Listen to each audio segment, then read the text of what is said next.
ஒரு பெரிய காட்டில் நீல நீர் கொண்ட ஒரு அழகான குளம் இருந்தது.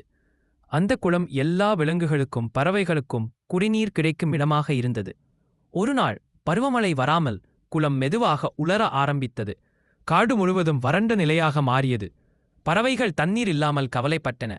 சிறிய தும்பிகள், காகங்கள், கிளிகள் அனைவரும் தண்ணீர் தேடி ஓடிக்கொண்டிருந்தனர். அந்த நேரத்தில் ஒரு சிறிய நீலப் பறவை மற்ற பறவைகளிடம் கூறியது, நம்மில் ஒவ்வொருவரும் தனித்தனியாக முயற்சி செய்தால் ஒருவேளை சிலருக்கு மட்டும் உதவலாம். ஆனால் நாம் ஒன்று சேர்ந்து முயற்சி செய்தால் நிச்சயமாக எல்லோருக்கும் நன்மை கிடைக்கும். பறவைகள் அந்த கருத்தை விரும்பின. எல்லோரும் இணைந்து ஆலோசனை நடத்தின. நம்மில் சிறியவர்கள் கூட சிறிய உதவிகள் செய்தால் பெரிய மாற்றம் செய்யலாம் என்று அவர்கள் உணர்ந்தனர். அதனால் பறவைகள் களத்தில் உள்ள கொழும்பு மரங்கள், பழமரங்கள் மற்றும் காடுகளில் கிடைக்கும் தண்ணீர் குழாய்களை சேர்த்து குளத்தை மீண்டும் நிரப்ப ஒரு திட்டத்தை உருவாக்கின. சிறிய தும்பி தண்ணீரை கடையிலிருந்து கொண்டு வந்தது. கிளி வேகமாக பறந்து தண்ணீரை பகிர்ந்தது. காகம் பெரிய தாவரங்களைக் கொண்டு துணை செய்தது. நன்றாக ஒருங்கிணைந்ததால் சில நாட்களில் குளம் மீண்டும் நிரம்பி பறவைகளுக்கும் மற்ற விலங்குகளுக்கும் தண்ணீர் கிடைத்தது.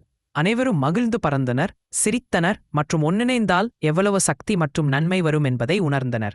அந்த நாளிலிருந்து காட்டில் உள்ள பறவைகள் எப்போதும் ஒருவருக்கொருவர் உதவி செய்யத் தொடங்கின. ஒவ்வொரு நாள் அவர்கள் ஒன்றிணைந்து தண்ணீர் சேகரித்தனர், உணவு பகிர்ந்தனர், வலிமையான தோழமை காட்டினர். முடிவில் அவர்கள் கற்றுக்கொண்டது, கூடி வாழ்ந்தால் கோடி நன்மை.